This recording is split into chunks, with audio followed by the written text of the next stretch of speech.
पाकिस्तान के साथ मैं हूं आपकी host Anam Mashkoor. Read Pakistan Dawn news की एक ऐसी काविश है जिसमें शहरियों को माहौलियाती आलूदगी के हवाले से आगाही दी जाती है। अगर हम बात करें कराची की, तो कराची में फ़िज़ाई शोर की आलूदगी और समुद्री आलूदगी दिन ब दिन बढ़ रही है, जिसने शहरियों को जकड़ लिया है। इसके क्या असबाब हैं, आज के इस प्रोग्राम में जानते हैं। क्लाइमेट चेंज के बारे में आपको कुछ पता है कि किस तरीके से पॉल्यूशन से जो है क्लाइमेट चेंज पे असर पड़ रहा है? देखिए मैडम, आजकल जो हमारा माहौल है उसमें है ना, दरख्त काटे जा रहे हैं, ट्रीज हमारे। तो हम स्टूडेंट भी इससे कोशिश में लगें कि दरख्त हमारे बढ़ें। अगर दरख्त हमारे नहीं बढ़ेंगे तो ज़ाहिर सी बात है गर्मी बढ़ेगी। और आप दूसरे ममालिक में देखें, यूके में, कनाडा में, वहाँ काफ़ी सर्दीज़ वगैरह होती हैं। हमारे पाकिस्तान में, खुसूसन कराची में अभी तक बिल्कुल ही गर्मी पड़ रही है। इसकी मेन वजह यही है कि अभी तक हमारे दरख्त काटे जा रहे हैं और दरख्त ना हमारे बढ़ रहे नहीं हैं। वैसे तो पूरी दुनिया का बहुत बड़ा मसला है क्लाइमेट चेंज, लेकिन जितनी बुरी तरीके से इसने पाकिस्तान को और बिलखुसूस कराची को हिट किया है वो हम यहाँ देख रहे हैं। और नवंबर दिसंबर तकरीबन पहुँच चुका है और अभी तक मौसम शदीद गर्म है, सर्दी का दूर दूर तक पता नहीं है। ये इसमें बहुत ज़्यादा गलतियाँ कोताहियाँ हमारी ख़ुद की भी हैं। हमारे जो रोज़मर्रा के मसाइल हैं उनकी वजह से ये क्लाइमेट जो है ना इतना ज़्यादा चेंज हो गया है कि धूल, मिट्टी, pollution, air pollution, noise pollution, इन सब की वजह से जो क्लाइमेट है ना वो बुरी तरह अफेक्ट हो गया है। बारिश अपने वक्त पर नहीं है, सर्दी अपने वक्त पर नहीं है, गर्मी अपने वक्त से ज़्यादा ले रही है। तो ये सारी वजूहत है जिस पे हुकूमत को भी और साथ साथ आवाम को भी इक़दाम करने की ज़रूरत है, तभी ये बेहतर हो सकता है। अच्छा, ये बताइएगा कि धूल, मिट्टी और ये धुआं होता है कचरा जलने का, इससे ख़वातीन कितनी मुतासर होती है? इससे घरों में जो ख़वातीन रहती है उनको सांस की प्रॉब्लम हो जाती है और बहुत पोल्यूशन है, फ़िज़ा में बहुत ज़्यादा पोल्यूशन हो जाती है, जिससे बहुत से मसाइल हैं। बच्चों को खांसी, नज़ला, बुखार ये रहने लग जाता है। जैसे झाड़ू देने वाला आते हैं तो ये ऊपर से जो कागज़ वगैरह जो ये होता है ना वो ले आते हैं, मिट्टी छोड़ जाते हैं। और ये जो आलूदगी है ना, ये ट्रांसपोर्ट के धुआं वगैरह, बाइक, ये वो दुनिया भर की समझे ये आलूदगी है ये। और इसके लिए जो है ना कोई तवज्जो नहीं है। अगर किसी को कुछ अगर से बोलना चाहो तो समझता नहीं है। असल में सबसे बड़ी वजूहात कराची में बीमारियों का पैदा होना शजरकारी का ना होना है। यहाँ पे ग्रीनरी है नहीं और दरख्त यहाँ की गवर्नमेंट को चाहिए सबसे पहले कि यहाँ पे दरख्त लगवाएं और यहाँ पे ग्रीनरी ज़्यादा हो। अब देखें इसकी निस्बत जैसे दूसरे शहर है कराची के अलावा, वहाँ पे जब इतनी ज़्यादा ग्रीनरी है जिसकी वजह से बारिशें भी होती है, मौसम भी अच्छा होता है, इस तरह की प्रॉब्लम नहीं होती। लेकिन कराची का सबसे बड़ा मसला ये है कि यहाँ पे जो है ना दरख्त ना होने की वजह से ये प्रॉब्लम होती है। ये बताइएगा कि कराची में आलूदगी, धूल, मिट्टी बहुत ज़्यादा हमारे माहौल का हिस्सा बन गई है, इससे कितनी परेशानी होती है हमारी? जी बिल्कुल, इसी तरीके से जैसे आलूदगी वगैरह भी हमारे मुल्क में सबसे ज़्यादा कराची में है। जैसे कचरा वगैरह नहीं उठ रहा है तो इसमें बीमारियाँ पैदा हो रही हैं। चिकनगुनिया हो गई, ये सांस की बीमारी, टीबी की तो बेहद फैली हुई है जो, और हमारे हॉस्पिटल में काफ़ी हद तक के मतलब लोग जैसे यहाँ पे सबसे ज़्यादा टीबी के मरीज़ यहाँ पे आ रहे हैं हमारे पास। टीबी के मरीज़ के सेकंड रीज़न जो है ये गाड़ियों वगैरह का धुआं और इसकी वजह से निकलने वाली जितनी भी पॉपुलेशन वगैरह होती है, इसकी वजह से ज़्यादातर मरीज़ इस चीज़ का शिकार होते हैं।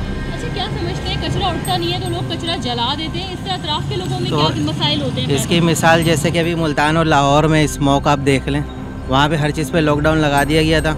अब वही हाल एक ना एक दिन इस जगह का भी हो जाएगा अगर हम एहतियात नहीं करेंगे तो। हरियाली जो आंखों को खैरा कर दे, कराची के शहरी सब्ज़े को तरसने लगे हैं। अगर हम बात करें इसकी अहम वजूहात की, तो शजरकारी का ना होना, दरख्तों की कटाई और तो और पार्कों की कमी इसकी अहम वजूहात हैं। इसके माहौल पे क्या क्या नुकसानात हैं, इसके हवाले से हम बात करेंगे। हमारे पास मौजूद हैं माहिर माहौलियात नईम कुरैशी साहब। जी सर, ये बताइएगा कि जो हमारे पास ये दरख्तों की कमी है कराची में, इससे क्या माहौल पे नुकसानात होते हैं और क्या सालाना तौर पे आपके पास डेटा है कि कितने फ़ीसद दरख्तों को हर साल लगाना चाहिए जो कि नहीं लग पाते? जी शुक्रिया। बिल्कुल, ये एक बहुत बड़ा बल्कि बहुत संगीन मसला बन गया कराची के लिए और हम हमेशा से गुज़िश्ता मेरा ख्याल है कोई 2014 से आवाज़ बुलंद कर रहे हैं, अमली कोशिश भी कर रहे हैं कि शजरकारी में कोई हिस्सा डालें। लेकिन सूरत हाल ये है कि दिन ब दिन शजरकारी का जो एक परसेंटेज है, जो शरह है ना, वो कम होती जा रही है। अब इस वक्त बड़ी तकलीफ दे बात यह है कि कराची में जो शजरकारी का जो तनासब रह गया वो 1% रह गया, जबकि आज से कोई 4-5 साल पहले ये 2.5% था, 2013 में ये 6% था और उससे पहले जो है ना ये 4 दहाई कबल जो है ना वो 12 या 15% हुआ करता था। दरख्तों का ना होने से सबसे बड़ा तो ख़तरा जो है ना कराची में हीट वेव का है। अभी आप ज़्यादा दूर ना जाएं, मई जून में देख लें कितनी शदीद गर्मी पड़ी, कितना हब्स रहा और कितना ज़्यादा लोगों को तकलीफ़ का, बीमारियों का सामना करना पड़ा। ख़ास तौर से जो सीने के अमराज हैं, दूसरे और मसले मसाइल हैं, और दूसरा ये कि घुटन और गर्मी से मतलब ज़ाहिर है हर आदमी तो इस एयर कंडीशन में नहीं रह रहा या बड़े मकानों में नहीं रह रहा। शहर की 80% आबादी जो ना छोटे मकानों में रहती है, तो तकलीफ़ का सामना उनको करना पड़ा। दूसरा ये कि बारिशों का ना होना, कम होना, ये एक बहुत बड़ा नुकसान है। फिर सेहत को जो नुकसानात लाहक हैं उससे ज़्यादा हैं, जो इस पर अखराजात भी हुकूमत के आते हैं, लोगों के भी आते हैं। तो दूसरा ये कि शहर की खूबसूरती ख़त्म हो गई, ये कंक्रीट के जंगल में जो है वो बदल गया। तो उसमें अब ये कि हमारे शहर में बदकिस्मती से तामीरात बेहंगम तरीके से हो रही हैं और कोई कानून, कोई ज़ाब्ते अमल में नहीं लाए जा रहे, हालांकि सब मौजूद हैं। शजरखारी के हवाले से जो है मालूमात बहुत ज़रूरी है कि कौन से दरख्त ऐसे हैं, हर दरख्त माहौल दोस्त नहीं होता, लोगों को ये समझने की भी ज़रूरत है। माजी में भी ऐसे प्रोजेक्ट सामने आए हैं जिसमें शजरकारी तो हुई लेकिन वो दरख्त ही जो है माहौल के लिए नुकसानदेह थे। तो कौन से दरख्त हैं जो कि कराची के एटमॉस्फेयर के हिसाब से होते हैं वो लगाने चाहिए, या कौन से दरख्त ऐसे हैं जो कि नुकसानदेह हैं उन्हें अवॉइड करना चाहिए? जी बिल्कुल, देखें जो दरख्त नुकसानदेह थे उनमें से एक तो सफ़ेदे का दरख्त था जिसको बेतहाशा लगाया गया। उसके बाद फिर वो मुस्तफ़ा कमाल साहब के दौर में जो है ना वो कोनोकार्पस 25 से 28 लाख के करीब लगा दिए गए। तो बात यह है कि मोनोकल्चर कहीं भी हो, चाहे एक किस्म लगाई जाए, वो नुकसानदेह होती है। तो दूसरा ये कि जो हमारे इंडिजीनियस प्लांट थे वो तर्क कर दिए गए सिर्फ इसलिए कि कोनोकार्पस 6 महीने में 10-12 फीट का हो जाता है तो आपको सब्ज़ा नज़र आता है, लेकिन उसके जो असरात हैं वो इतने अच्छे नहीं थे। उसमें ना परिंदे बैठते हैं, उसका ना कुछ अच्छा साया होता है, ना कोई ऑक्सीजन खारिज करता है। तो बेहतर पौधे तो कराची का जो कल्चर था हमेशा से वो ये था कि यहाँ पर बरगद के, नीम के, पीपल के, बादाम के जो दरख्त लगाए जाते थे, साथ साथ फ्रूट ट्रीज़ एक प्रोपोर्शन में लगाए जाते थे ताकि मतलब जो है ना परिंदों को जो है ना और इंसानों को खाने का मौका मिले। तो वो सब चीज़ें ख़त्म हो गई जब ऐसे माहौल में फिर परिंदे भी गायब हो गए और जंगली कबूतर और चील कौवे रह गए हमारे पास। अच्छा ये बताएं कि माहौल को जो आप जानते होंगे कराची का शुमार जो है आलूदा तरीन शहरों में होने लगा है, तो उसके लिए हुकूमती सतह पे क्या इक़दाम होने चाहिए कि आलूदगी को खुसूसन कराची में कम किया जा सके? गाड़ियाँ बहुत ज़्यादा हैं, शजरकारी के हवाले से इनफरादी तौर पर क्या करना चाहिए हुकूमती सतह पर? किस किस्म के प्रोग्राम सब मुतारिफ होने चाहिए जो कि बहुत ज़रूरी हैं? देखिए शजरकारी बहुत ज़्यादा होनी चाहिए, कम से कम 25% इस शहर में होनी चाहिए। बदकिस्मती से जितने प्रोजेक्ट लगते हैं उसमें सबसे पहले दरख्तों को काटा जाता है। अगर 2 लाख दरख्त काटे जाते हैं तो 2000 लगा दिए जाते हैं। हालांकि मुर्तज़ा वहाब के MC से और ये जो नई जो यूनियन काउंसिल्स और टाउन चेयर बनी हैं, टाउन्स बने हैं, उन्होंने काफ़ी मेहनत की है, पार्कों को रिवाइव किया है, पार्कों को डेवलप कर रहे हैं। लेकिन पार्कों की सस्टेनेबिलिटी क्या है? पार्क बाद में इनके जाने के बाद कहीं ख़त्म ना हो जाएँ, तबाह ना हो जाएँ, उसकी देखभाल और मेंटेनेंस का सिस्टम भी बहरहाल अपनी जगह होना चाहिए। मज़ीद पार्क होने चाहिए, मज़ीद अर्बन फॉरेस्ट लगाने चाहिए। और दूसरा ये कि हुकूमत को चाहिए कि वो कानून साजी जो है ना वो करे शजरकारी के लिए, पौधों की हिफाजत और दरख्तों की कटाई के लिए ना। दूसरा ये कि लगाने के लिए ज़रूरी है कि हर प्रोजेक्ट में, जैसे आप बहरिया टाउन जाएँ, नया नाज़माबाद जाएँ या किसी भी अच्छी डेवलप सोसाइटी में जाएँ, वहाँ प्लांटेशन आपको बड़ी अच्छी नज़र आएगी। इसी तरीके से जब भी कोई प्रोजेक्ट हाउसिंग का मंजूर होता है तो उसमें 10% जगह जो है वो प्लांटेशन की रखी जाए और उनको पाबंद किया जाए कि वो उस जगह पे प्लांट लगाएंगे, उसको कहीं और इस्तेमाल नहीं करेंगे।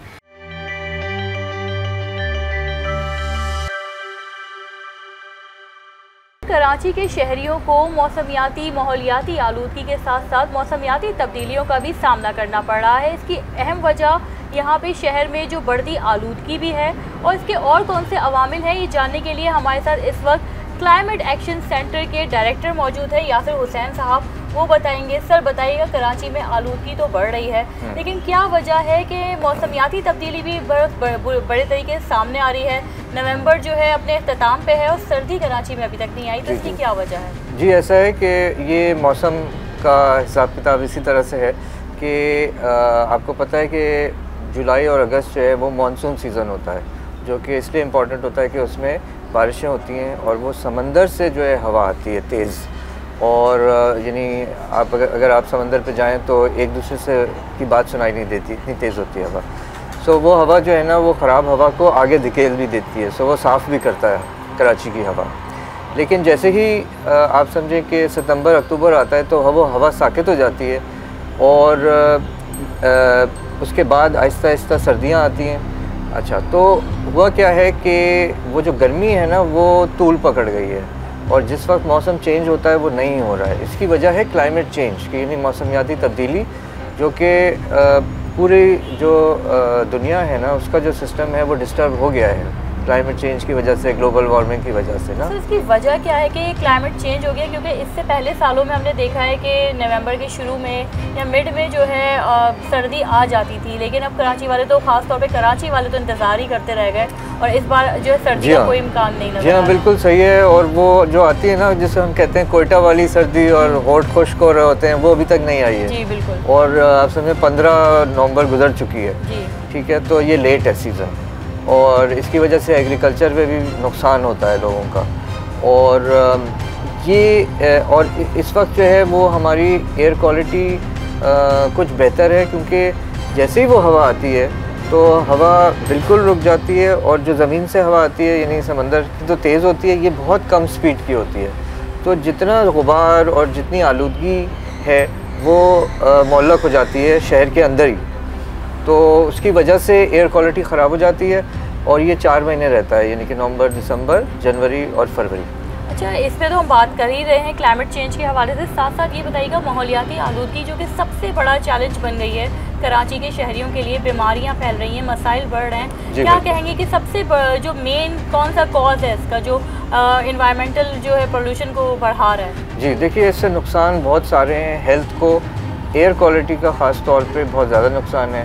पानी के अमराज तो अलग हैं, ठीक है, अगर हम सिर्फ एयर क्वालिटी को ले लें तो उसके अंदर जो है आप सांस लेते हैं तो आप समझें कि वो पार्टिकल्स जो हैं जो PM 2.5 कहलाते हैं, जो ख़ास हेल्थ को असर करते हैं, तो वो जो है हमारे फेफड़ों में भी नहीं रुकते, बल्कि वो सीधे ब्लड स्ट्रीम में चले जाते हैं। सो हमारे फ़ौरन यानी आप सड़क पे जाएं, हवा क्योंकि धुआं निकल रहा होता है, तो धुआं जो है ना वो फ़ौरन उसके अंदर ये पार्टिकल्स होते हैं और ये आपके फ़ौरन ब्रेन और मुख्तलिफ ऑर्गन्स में चले जाते हैं और ये ख़राबियाँ पैदा करते हैं, मिसाल के तौर पे कैंसर वगैरह। इसके अलावा वो लोग जो हसास होते हैं, जैसे कि जिनको एस्थमा है या बड़े बूढ़े हैं जिनको, या हार्ट प्रॉब्लम्स वाले लोग हैं, ठीक है, तो अनफॉर्चुनेटली ऐसा है कि ख़राब हवा की वजह से उनको मुश्किल भी पेश आती है और मौत भी हो जाती है। तो क्या बच्चे भी इससे जो है वो होते हैं अफेक्ट हो रहे होते हैं, उनमें ज़्यादा होता है इसका असर या कम? क्या जी बिल्कुल, बच्चे ज़्यादा हसास होते हैं और आपको पता है कि नवमौलूद बच्चों को तो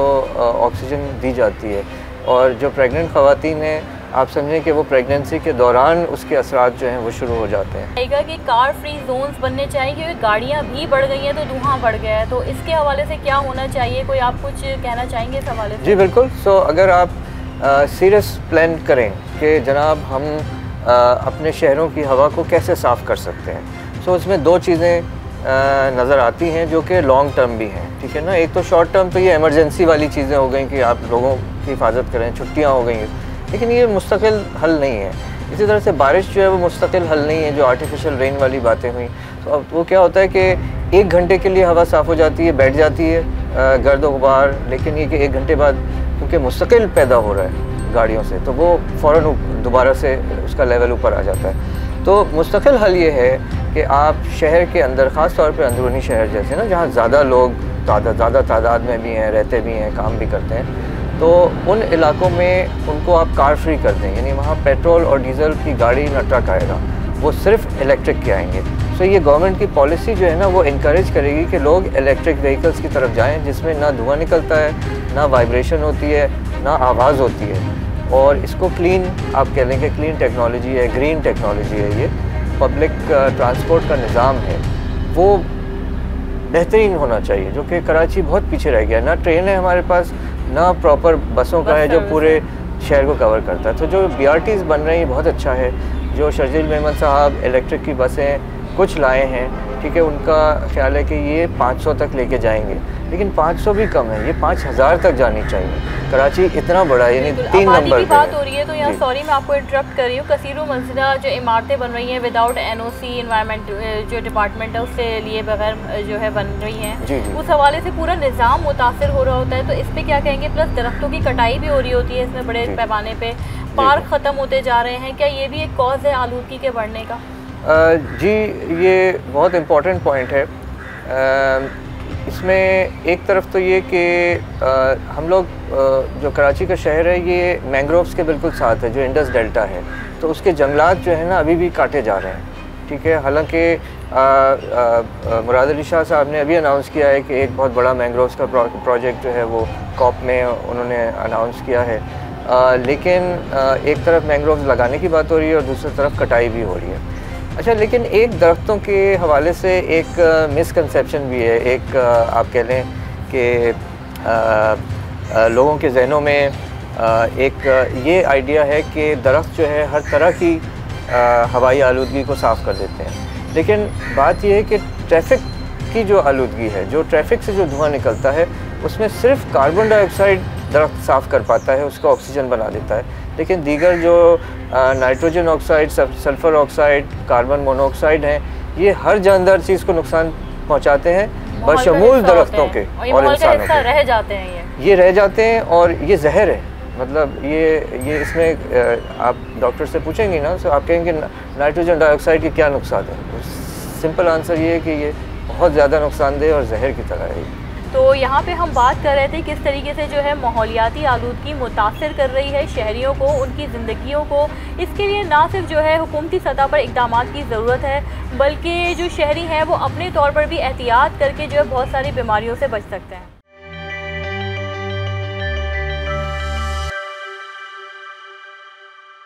जी बिल्कुल, इस वक्त मैं औरंगी टाउन के सरकारी अस्पताल में मौजूद हूँ। औरंगी टाउन की अगर हम बात करें तो एक ऐसा इलाका है जहाँ पे आलूदगी कराची में अगर देखी जाए तो सबसे ज़्यादा है। वजह इसकी ये है कि यहाँ पे सबसे बड़ी कच्ची आबादी तो है ही, लेकिन लोगों में आलूदगी के हवाले से अवेयरनेस भी ना होने के बराबर है। आलूदगी की तमाम इक़साम यहाँ पे पाई जाती हैं और वो इंसानी सेहत पर भी असरअंदाज हो रही हैं। यहाँ पे जो पेशेंट्स आ रहे हैं रोज़ाना उनकी तादाद बढ़ रही है और जिस दिन एयर क्वालिटी इंडेक्स ख़राब होता है उस दिन मरीज़ों की तादाद मज़ीद बढ़ जाती है। इसी हवाले से हम बातचीत करने के लिए हमारे पास मौजूद हैं इस अस्पताल के एमएस, कतर अस्पताल के एमएस डॉक्टर राशिद खानज़ादा साहब। सर ये बताइएगा कि आलूदगी से कौन कौन सी बीमारियां हैं जो आप देख रहे हैं अस्पताल में सबसे ज़्यादा बढ़ रही हैं और इससे कौन ज़्यादा मुतासर हो रहा है, बच्चे या बड़े? आपको मैं यहाँ पर थोड़ा सा ऐड करना चाहूँगा, वो ये कि हमारी ये जो आलूदगी की वजह से जो बीमारियाँ हैं वो दो तरह की हो सकती हैं। एक वो जो हमारी सांस के साथ जो chemicals, dust particles, fumes, bacteria और वायरसेस जाते हैं वो करवाते हैं। निज़ाम तनफ़ुज़ हमारा जो सांस का सिस्टम है वो नाक से शुरू होकर फेफड़ों तक पाए तकमील होती है उसकी। दूसरा हमारा स्किन है और इसके अलावा हमारी आँखें वो इतनी ज़्यादा सेंसिटिव हैं कि हमें बार बार पलक झपकते हैं, आंसू बनते हैं कि वहाँ पर कोई चीज़ रुके ना। अब सांस के साथ जाने वाली क्या चीज़ हो सकती है, वो हो सकती है हमारे डस्ट पार्टिकल्स। इसकी मिसाल मैं इस तरह दूंगा कि घर के अंदर कभी कोई किरण आ रही हो तो आप उसके अंदर देखेंगे बहुत सारे पतंगे बहुत सारी छोटी छोटी सी चीज़ें नाच रही होती हैं। ये तो सबकी सब देख लेते हैं कि वो जा रहे हैं। अच्छा, इनकी वजह से एलर्जी हो सकती है, छींकें आ सकती हैं, गला ख़राब हो सकता है, लेकिन यही कुछ नहीं है। इसके अलावा उसके अंदर मौजूद जो फ्यूम्स हैं, जो केमिकल्स हैं, वो भी तो इफ़ेक्ट करेंगे लंग्स को। आपके डस्ट पार्टिकल को नाक में किसी तरह से रोका जा सकता है कि अल्लाह ने वहाँ पर बाल दिए हैं, लेकिन वो भी एक लिमिट तक।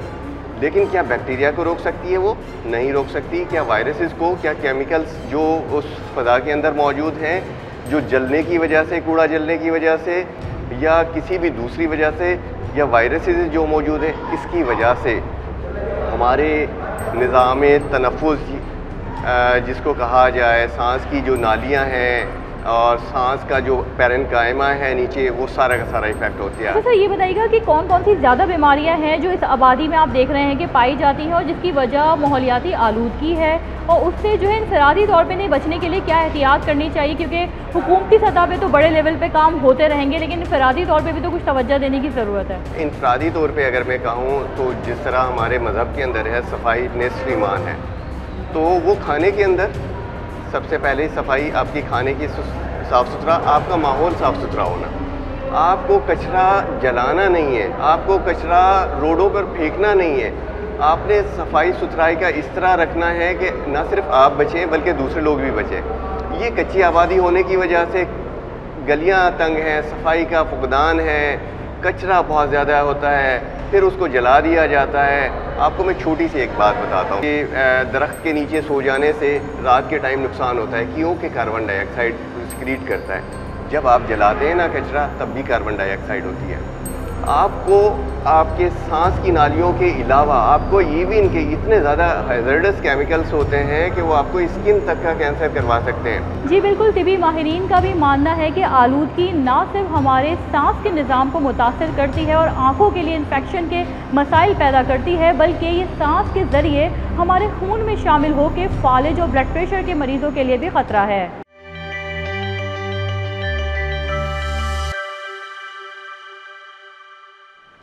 अच्छा, आलूदगी की भी कई अक़साम होती हैं। अगर हम बात करें आबी आलूदगी की तो कराची में तकरीबन 5 लाख गैलन पानी है जो कि आलूदा पानी हमारे समंदर का हिस्सा बनता है और इससे हमारी आबी हयात के लिए भी ख़तरात पैदा हो जाते हैं। ये पानी किस तरीके से नुकसानदेह है और माहौल को किस तरीके से मुतासर करता है, आबी हयात को क्या ख़तरात हैं, ये जानने के लिए इस वक्त हमारे साथ माहिर माहौलियात, माहिर आबी हयात के हवाले से बात करने के लिए हमारे पास स्पेशलिस्ट मौजूद हैं, मौज़म खान साहब। अच्छा मौज़म साहब, ये बताइएगा कि कराची में जो आलूदगी है, जो आबी आलूदगी है, उससे हमारी मरीन लाइफ कितनी मुतासर हो रही है? गुज़िश्ता अगर हम 10 साल की बात करें तो आबी हयात को क्या ख़तरात आपने जो है देखे हैं कि वो बढ़ गए हैं उनके लिए? कराची चूँकि आपको पता है एक मेगा पॉपुलस सिटी है, इससे बड़ा शहर पाकिस्तान में नहीं है, सबसे ज़्यादा आबादी है तो सबसे ज़्यादा पॉल्यूशन भी यहीं पे है। कराची शहर में डेली तकरीबन 500 मिलियन गैलन पानी समुंदर में अनट्रीटेड जाता है। तो शहर में जिस तरह पोल्यूशन में इजाफा होता जा रहा है, उसी तरह शहर किसी समुंदर में मरीन लाइफ इफेक्ट हो रहा है। 10 साल के दरमियान अगर हम चेंजेस को सिर्फ देखें तो कराची पोर्ट की हदूद के अंदर डॉल्फिन्स मिला करती थी, इंडो पैसिफिक हम्बैक डॉल्फिन मिलती थी, अब वो ख़त्म हो चुकी है, अब वहाँ पर नज़र नहीं आती। इसी तरह बहुत सारे एनिमल जो कि कराची पोर्ट की हदूद में या गिजरी क्रीक में मिलते थे, जहाँ बाकायदा इनका शिकार किया जाता है, अब वो नापैद हो चुके हैं। तो पोल्यूशन जिस तरह बढ़ता जाएगा इसका असर, लेकिन खुशकिस्मती की बात है कि पोल्यूशन सिर्फ कराची तक महदूद है।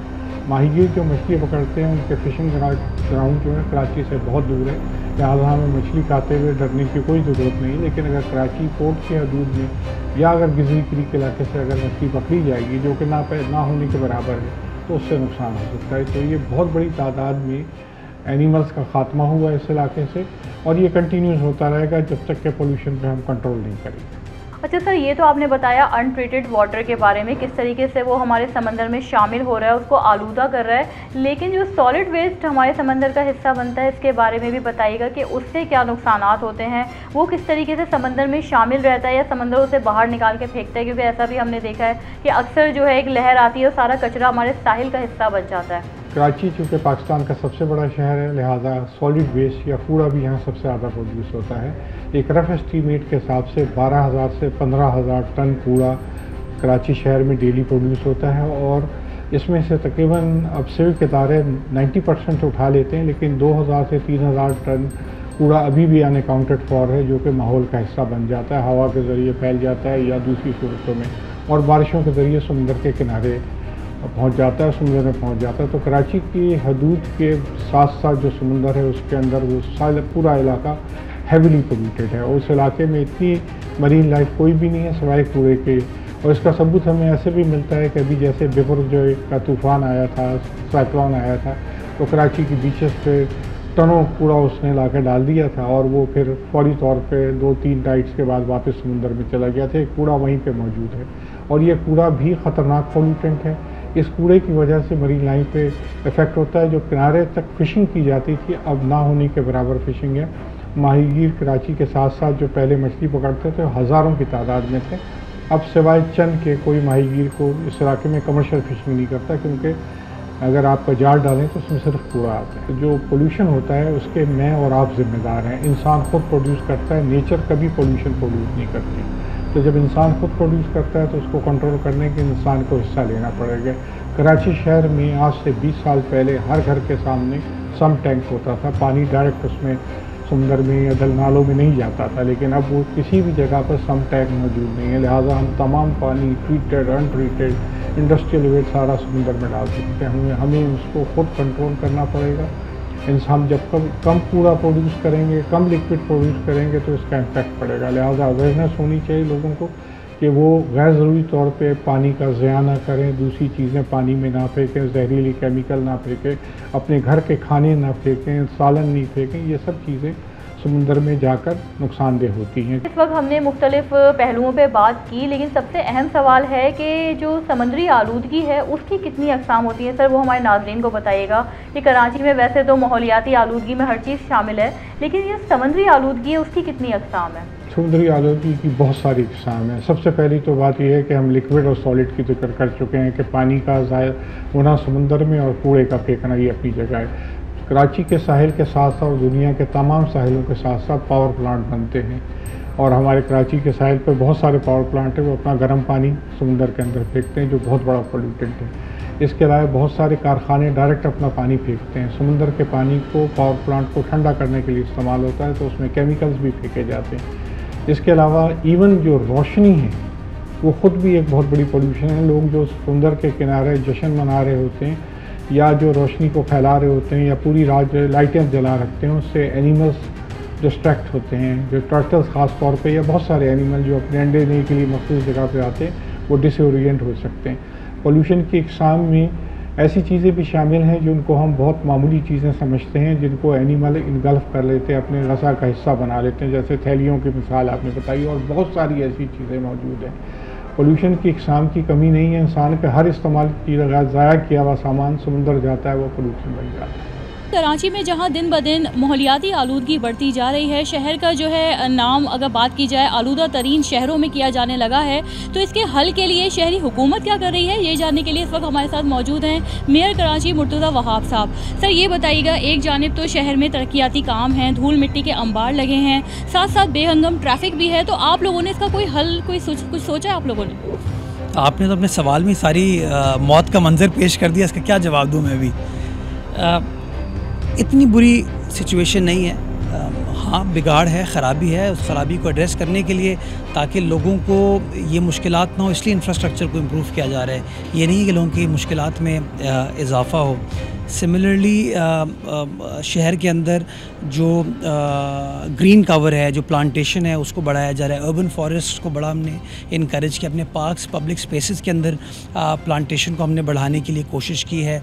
स्कूल कॉलेजेस को हम इनकरेज करते हैं कि जी वो इसके अंदर पार्टनर हमारे साथ करें। सिमिलरली जो आपकी मैंग्रोव कवर है उसको बढ़ाने की कोशिश की जा रही है। तो कोशिश कर रहे हैं कि गवर्नमेंट के साथ मिलकर जो चीज़ें की जा सकती हैं ताकि लोगों के इस बेसिक एनवायरमेंटल हैज़र्ड को हम एड्रेस कर सकें और काम किया जा रहा है। अच्छा सर ये बताइएगा कि आपने मुस्तकबिल में कराची में कोई कार फ्री जोन बनाने का सोचा है, और प्लस ये कि इंफरादी तौर पे शहरियों की क्या जिम्मेदारी बनती है कि माहौलियाती आलूदगी से वो किस तरह अपनी हिफाजत करें, कुछ बताएंगे आप? देखिए मैं तो बड़ा शौकीन हूँ इस बात का कि हम ज़्यादा से ज़्यादा वॉक करें, और मैंने ये काम बंस रोड पे करने की कोशिश की थी जब मैंने रात को 7 बजे से शाम को 7 बजे से रात 12 बजे तक उसको pedestrian free car free zone कर दिया था, पेडेस्ट्रियनाइज़ कर दिया था।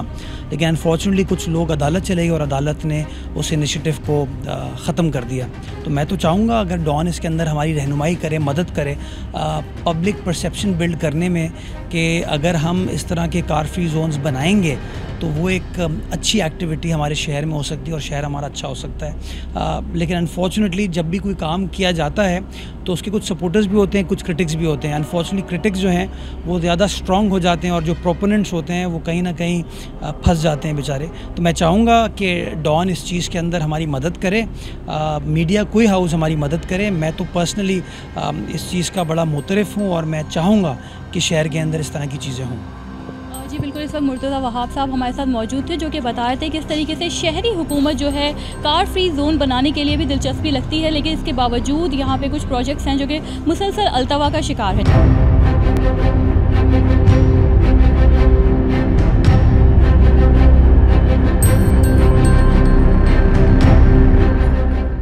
आज के प्रोग्राम में हमने जाना कि किस तरीके से माहौलियाती आलूदगी कराची के शहरियों की ज़िंदगी को मुतासर कर रही है। अगर बात की जाए इसी आलूदा माहौल में सरवाइव करने की, तो तमाम माहिरीन इस बात पर मुत्तफिक हैं कि इनफरादी तौर पर शहरियों को अपना किरदार अदा करना होगा।